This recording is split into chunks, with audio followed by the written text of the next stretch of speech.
we will have, I'm going to teach you how to conjugate verbs from mas form to nai form. Okay? So, ang nai form is the colloquial or informal form of masen. So, meaning to say, negative siya. Okay. Ngayon, in lesson 4, kung maaalala mo siya, inintroduce ko sa iyo ang 4 na important conjugations ng verbs natin in Japanese. So, we have the mas, masen, mashita, and masendeshita. You can still recall. Diba? So, yun parang pinaka-basic, no, na 4 conjugations. Ngayon, dahil medyo higher na tayo, kailangan na nating matutunan ano ba ang most common na conjugation na ginagamit sa Japan during conversational. Ayan. Okay? So, meaning to say, if we have mas, so meron din tayong equivalent ng masen, which is nai form. Okay? Now, mag-start ako kay group 1. Of course, lagi naman tayong kay group 1, di ba? Okay. So, ganito lang gagawin mo. Okay. For example, kakimasen. Kakimasen is not right. Do not write or not writing. Basta may not, negative siya. Ngayon, ang gagawin mo, tatanggalin mo si masen, and then the last sound, the last mora, you are going to change it to a sound. So, kung kaki yan, magiging siyang kaka. And then you add nai. So that will become kakanai. Okay. So before, kakimasen, magiging kakanai. So pwede mo na sabihin, kakanai, hindi ako magsusulat. Okay? So, yomimasen, do not read. Yoma, nai. Saan galing si ma?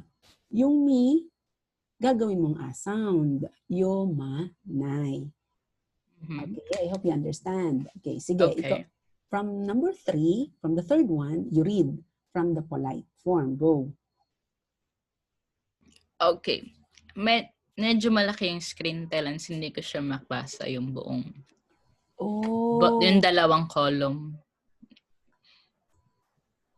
Okay. So for example, yung, ayan, ito lang column na to. Wakarimashita. Chotomate kudasai. Ayan, nakikita ko na. Okay. So here, ulitin ko. Kakimasen, drop the masen, and make the last mora into a sound. Magiging kakanai. Okay. Yung ki, magiging ka. Okay, sige, basahin mo nga. Go. Okay. Kakimasen, kakanai. Yomimasen, yomanai. Aimasen, ane, nai. Okay. Ganito ha, yung i, hindi mo siya pwedeng gawing a. Kasi yun yung a sound ng i, di ba? A, i, u. Instead, gagawin mo siyang wa. So, yung Okay. i maging wa. Awanai. Awanai. Next. Okay, awanai. Ikimasen, ikanai. Next. Arubimasen. Asobimasen. Asobimasen is asobanai. Good. Asobanai. Suimasen, suwanai. Hi. Kaimasen is kawanai. Okay. Arimasen is nai. Alright. So, we have 2 important points. Or I think 3 important points to remember during the conjugation of the nai form. First, you drop the masen, you make the last mora into a sound. That's the first one.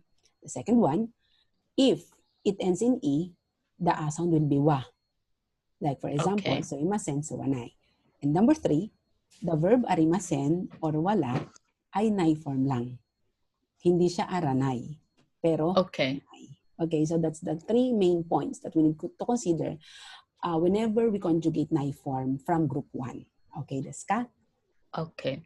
At alam siya, ano yung, ang notion niya is like, hindi mo ginagawa yung action. Hindi mo ginagawa sa kasalukuyan because this is present negative tense. Okay. Okay. Yeah. Okay. So, if I wanted to say, I am not writing my report, so that would be repoto o kakimasen in polite form. Pero kapag colloquial na, repoto o kakanay. Kanay. Okay. Dajabu. Okay, so Okay. wakarimasu ne. Hai.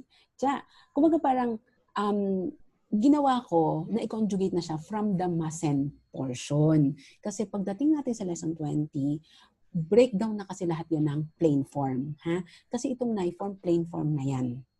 Plain form na siya. Hindi na siya polite. Para pagdating natin lesson 20, hindi ka na masyadong lost na ano nga ba yun? Saan nga ba kinuha yung nai form? Ano nga ba yung tense niya? Ganyan. Okay? Okay.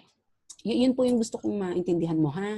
Yung last mora, yung i magiging wa, and then arimasen, nai. Kaya pag sinabi mo, wala akong pera, o kaniga, nai des. Nai, diba? Lagi ka itong narinig, itong nai. Like sa supermarket, pag nagtatanong or whatever. So, okay, gets ko siya yung nai. Okay, very good. Hi. Now, let's proceed to group 2. Okay, group 2 na tayo. Sa lahat ng S-sound, this is very easy. Kantan desyo. Oshiemasen. Hindi ka nagtuturo. Oshienai. So what will happen? Drop the masen. Drop the masen and then add nai. So that's very simple. So oshiemasen, oshienai. Okay, Ja, you read.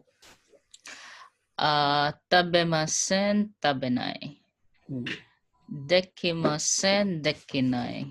Shirabemasen. Shirabemasen, shirabenai. Tarimasen, tarinai. Okimasen, okinai. Shimemasen, shimenai. Okay, so this is very simple. For group 2, just drop the masen and then you add nai. Okay. Kaya lang, in group 2, merong mga e-sounding na napapunta sa kanya. Kagaya ng dekimasen, tarimasen, okimasen.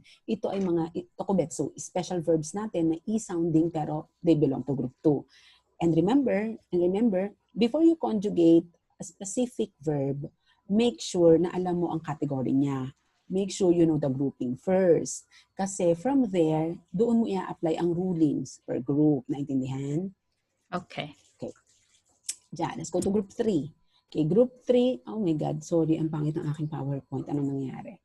Okay, shimasen and kimas. Diba? So, shimasen will become shinai, but kimasen will become konai. Konai. Okay. Alam mo naman yung matigas ulo niya si Kimase. Lagi siyang pa-special, pa-importante, diba? So, kimasen, konai siya. So, then wa shimasen, then wa shinai. Shawa shimasen, shawa shinai. Soji shimasen, soji shinai. And benkyo shimasen, benkyo shinai. Okay. Hi. Okay, before I go to this part, what I want you to do is